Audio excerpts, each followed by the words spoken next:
licenciado, buenas tardes, compañero. Mi nombre es Glendy Díaz y yo voy a dar inicio a la exposición del grupo número 7. Vamos a empezar hablando de los derechos reales de garantía, pero para que me puedan comprender de una mejor manera, primero les voy a hablar de los derechos reales. Los derechos reales es en sí un poder de gozar y disponer sobre un bien que nosotros tengamos. Para esto les voy a poner un ejemplo. Por ejemplo, que nosotros tengamos un carro o una computadora, un teléfono, nosotros vamos a poder hacer prácticamente lo que nosotros queramos con él, ya sea venderlo, prestarlo, regalarlo, rentarlo, y a esto es lo que le llamamos derechos reales. En sí esos son los derechos reales, el poder disponer, gozar y poder hacer lo que nosotros queramos con nuestros bienes. Ahora sí vamos a pasar a los derechos reales, pero de garantía.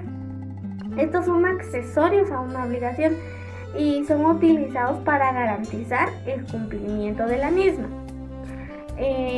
Por ejemplo, si yo voy a hacer un préstamo y yo quedaría como la deudora y el que me va a prestar como el acreedor, yo como deudora le tengo que dejar algo al acreedor que le garantice que yo le voy a pagar, porque eso va a servir como un seguro para él. Entonces, por ejemplo, que yo le deje un terreno. Entonces yo, para recuperar mi terreno, le voy a estar pagando a él cada determinado tiempo, según como se haya acordado. En caso que no lo haga, él puede utilizar mi terreno y lo puede vender y puede recuperar su capital o el dinero que me dio a modo de pago. Para esto tenemos un fundamento legal, el cual lo podemos encontrar en el artículo 308 del Código Procesal Civil y Mercantil, el cual nos dice de la siguiente manera: anotación de embargo. Todo embargo de bien inmueble o de derecho real se notará en el respectivo registro de la propiedad inmueble, por lo cual liberará el juez de oficio el despacho correspondiente. Ahora voy a continuar explicándoles los derechos reales de garantía, pero para el derecho romano. Desde los tiempos romanos hasta la actualidad no existe gran diferencia en cuanto a los derechos de garantía, pero una de las cosas que marca la diferencia es de que anteriormente existía la frase de ni uso ni disposición, es decir, de que cuando se dejaba un bien en garantía, el deudor ya no podía seguir utilizando su bien, ya no le podía seguir sacando beneficio. A diferencia de ahora, lo puede seguir utilizando, mas no puede seguir disponiendo de él. También existía lo de garantía, la garantía personal, el cual consistía en que, por ejemplo, tenía que haber un tercero en un arreglo.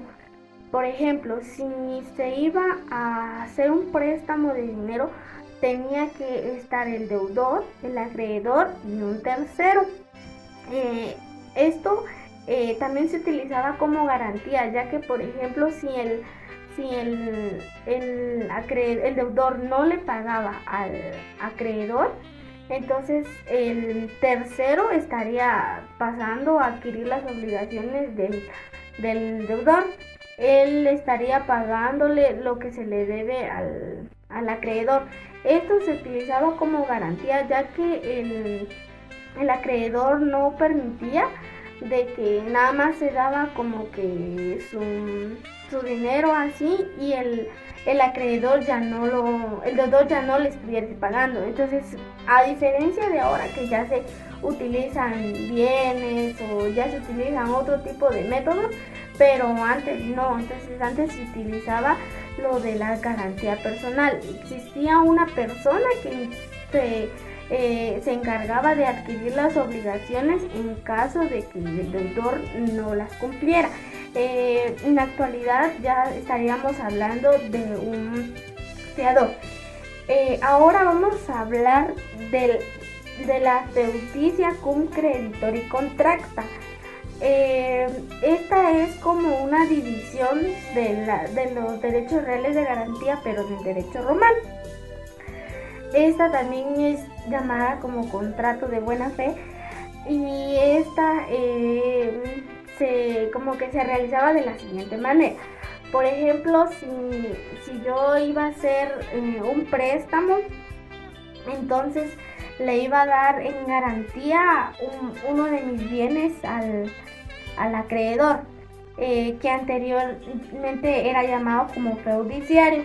Entonces yo le iba a dar mi bien y él iba a disponer en su totalidad de ese bien y lo iba a utilizar, como les estaba diciendo anteriormente, que yo ya no tenía ni uso ni disposición. Entonces él lo iba a utilizar y él podía hacer, por ejemplo, que era, no sé, quizá terrenos. Él podría sacarle provecho de lo que ganaba de los terrenos, iba sacando como que los abonos, o iba sacando el dinero que yo le debía hasta cancelarlo en su totalidad. Esa era una forma, y otra de las formas es de que le entregaba el dinero al deudor, que era llamado el fiduciante, y él le entregaba nuevamente el dinero al acreedor para que le abonara la deuda. Esas eran las dos maneras de ejercer la fiducia cum creditore contracta. Ahora vamos a hablar del pignus. El pignus es aquel que se ejercía únicamente a través de bienes muebles, y se ejercía dando los bienes con la mano. Por ejemplo, yo iba a hacer un préstamo y necesitaba dejar algo en garantía, tenía que dejarle algo al acreedor con mis manos. Por ejemplo, no sé, una joya o algo de gran valor, lo tenía que llevar y entregarlo con las manos. En eso consistía el pignus. No se podía, por ejemplo, terrenos o casas, porque no lo podía yo entregar con la mano. Tenía que ser algo que fuese entregado de mano a mano. Entonces en eso consistía el pignus, y su fundamento legal está en el artículo 1 de la ley de garantías mobiliarias. Bueno, en sí es toda la ley, pero nos vamos a basar en la primera, que nos habla que es aplicable a los bienes muebles. Vamos a continuar con la siguiente compañera, en caso que tengan dudas con lo que yo ya les... Buenas tardes, compañeros, mi nombre es Jacqueline Pacheco y les voy a hablar sobre el tema de la hipoteca y todo lo relacionado a ello. Se llama así a las bases y a las plazas de los vencedores. Se reserva para la seguridad de las cláusulas de un trato. Son también las entregas a cambio de ciertas alianzas y de préstamos. En resumen, es la garantía sobre los bienes ajenos que toma un acreedor. Dentro de la hipoteca podemos encontrar dos sujetos importantes, que son el deudor y el acreedor. Para la existencia de la hipoteca la vamos a dividir en tres incisos. A. La existencia de la deuda, pues la hipoteca no es más que un derecho accesorio. B. La cosa hipotecada debe ser objeto de venta, pues el derecho de preferencia al que se otorga puede ejercer el precio. Inciso C. El constituyente debe ser propietario de la cosa y capaz de enajenar, pues uno de los fines de la hipoteca es llegar a vender en caso de que no se le pague la deuda. Dentro del origen de la hipoteca existe el pacto, que es el acuerdo entre las partes bastada para crear el derecho real de hipoteca. Se trata de un pacto sancionado por el derecho pretorio. Lo otro es el testamento. Se utiliza de este modo de constituir la hipoteca sobre alguno de los bienes hereditarios, cuando se deseaba garantizar o a su legario una renta vitalicia de la pensión alimenticia. Y por último encontramos lo que es la hipoteca táctica. La hipoteca táctica es aquella que la ley crea directamente del ordinario por interpretación de una voluntad de las partes o a favor de un acreedor incapaz. Entendiéndose así, hablamos que la hipoteca es un derecho real. Esta la encontramos regulada en el Código Civil, que va del artículo 822 al 859. Hablemos sobre lo que es el objeto de la hipoteca. Esta se dice que es el objeto de la hipoteca que lo constituye el inmueble o el derecho real inmobiliario. Objeto de gravamen, ya que por su propia naturaleza es gravamen impuesto sobre un inmueble que es con el que va garantizado un crédito otorgado. En otras palabras, podemos explicar que es el derecho de hacer vender la cosa hipotecada, aunque ya haya sido pasada en propiedad a un tercer adquiriente. Otro concepto podría ser que el derecho de percibir el precio obtenido con preferencia a los demás acreedores del deudor. Dentro del tema de la hipoteca es importante relevar los elementos que conlleva ella. Estas las vamos a dividir en 4. Número 1, el capital, que es la suma de dinero prestada que se le debe devolver a través de cuotas o periodos de pago. Número 2 es el interés, que es el porcentaje extra que se le debe pagar anualmente por la concesión del préstamo. Podrá ser de un interés fijo o variable. Número 3 sería el plazo, que es la devolución del capital de todos los intereses que correspondan dentro de un tiempo determinado de fechas en el cual haya acordado el deudor con el acreedor. Por último es la garantía hipotecaria, que es el pago que está garantizado por el valor propio del inmueble.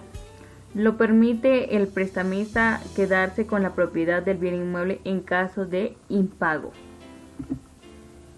Las características de la hipoteca son 4. Número 1.